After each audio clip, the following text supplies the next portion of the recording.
दोस्तों, वीडियो में मैंने जो अब तक बात बताई है वह जरूरी नहीं कि आपको बहुत टाइम तक याद रहे। इसलिए जितना जल्दी आप काम की शुरुआत करोगे आपका ज्ञान इस्तेमाल में आएगा। और याद रहे, ज्ञान लेना पहली स्टेज है और उसे अप्लाई करने में और इम्पोर्टेंट स्टेज है। वीडियो की शुरुआत में मैंने आपको बताया था कि आप जिंदगी में जो भी करते हैं उसके अलावा आपके पास इतना टाइम होता है अपने गोल पर काम करने के लिए, अपने सपनों पर काम करने के लिए, जिससे आने वाला साल पिछले साल से बेहतर हो। यानी आप यह नहीं बोल सकते हैं कि आपके पास टाइम नहीं है। 3190 घंटे नहीं, इससे कम हो जाएगा, लेकिन खाली समय मिलेगा ही मिलेगा। जिसमें मैंने बताया था कि अगर आप सिर्फ ऑडियो बुक सुनो तो भी 531 बुक सुन सकते हो। लेकिन हाँ, यह बात भी है कि केवल आप ऑडियो बुक नहीं सुनोगे। माना कि बुक सुनने से आपको दूसरों की लाइफ से लेसन सीखने को मिलता है, जिससे खुद गलती करके सीखना नहीं पड़ता और छोटी जिंदगी में बड़ा धमाका हो जाता है। लेकिन फिर भी आप केवल बुक नहीं सुनेंगे, ये जाहिर सी बात है। जो भी हम अपनी लाइफ में सीखते हैं उसमें जो हमने ज्ञान लिया है वह हमारी लाइफ की पहली स्टेज है और यह बहुत ही ज्यादा अर्ली स्टेज है। ज्ञानी आप बन गए और ज्ञान की कोई कमी नहीं है। दुनिया में एक से एक लोग मिल जाएंगे, बुक्स को घोल कर पीने वाला, चीजों को अच्छे से करने वाला, तरह तरह के कोर्स करने वाले।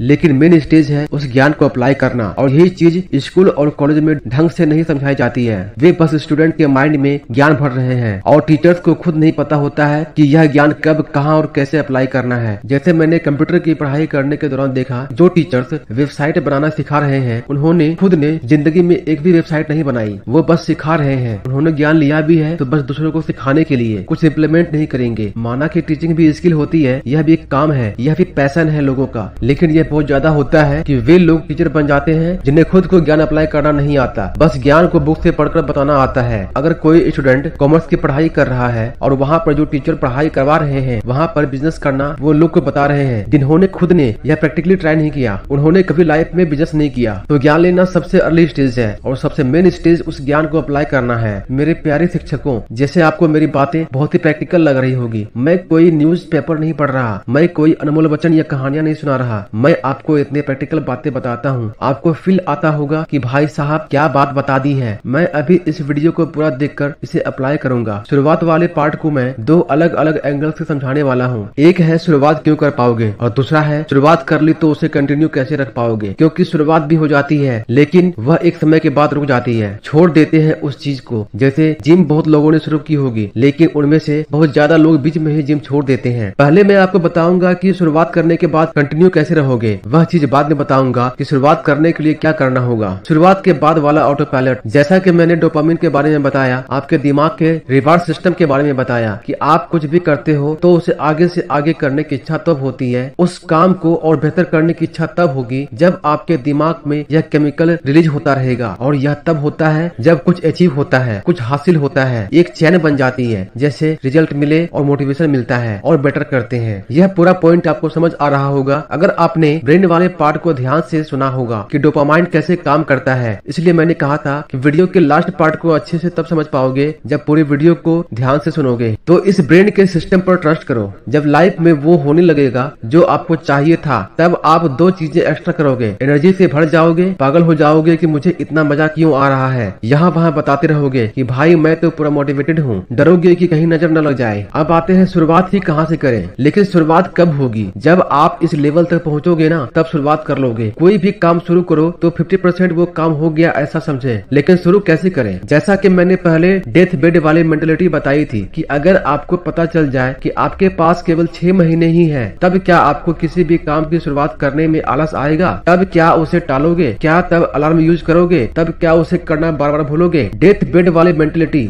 मैंने आपको इसलिए समझाई क्योंकि यह आप अप्लाई करो। क्योंकि जब दिमाग में यह आता है कि मैं अब मरने ही वाला हूँ, तब जिंदगी में रिस्क लेने का डर चला जाता है, तब काम को टालते नहीं है, तब दिमाग को यह नहीं आता है कि जब चीजें परफेक्ट हो जाएगी तब शुरुआत करूंगा। किसी का इंतजार नहीं करोगे, आपके पास जो होगा उसी में आप शुरू कर दोगे। किसी भी काम को शुरू न करने का सबसे बड़ा रीजन क्या है? एक तो आप उसे टालते हैं, यानी आप केवल उसके बारे में बहुत सोचते हैं। दूसरा यह है कि आपको अभी उसे करने की बहुत बड़ी जरूरत नहीं लगी है। पहले मैं टालने वाली चीज क्लियर करता हूँ कि बिना ज्यादा सोचे शुरू कैसे करें, फिर मैं समझाता हूँ कि जरूरत का क्या रोल होता है। ज्यादा सोचने की कीड़ा और इस ज्यादा सोचने की वजह से पनपने वाला टालने की कीड़ा इतना डेंजरस है कि जब आप कोई चीज ज्यादा खाते हो तो आपको पता चल जाता है कि आप ज्यादा खा रहे हो, इसे कम करने की जरूरत है। जब आप ज्यादा बोलते हो तब आपको पता लग जाता है कि मुझे कम बोलना चाहिए, मैं ज्यादा बोलता हूँ। लेकिन जब पता चल जाए कि मैं ज्यादा सोच रहा हूँ, तब उसे किस वक्त कम करोगे। जैसे इसे कम करने के लिए बैठोगे और काम करने की सोच में डूब जाओगे, एक लूप में फंस जाओगे और ज्यादा सोचने से नींद की प्रॉब्लम, चिड़चिड़ापन बढ़ने लगता है, जिसकी वजह से अपने गोल पर काम करने के लिए एनर्जी नहीं रहती। मैं कुछ हैक्स बताता हूँ जो आप अप्लाई करते हो तब आप बहुत ज्यादा सोचो।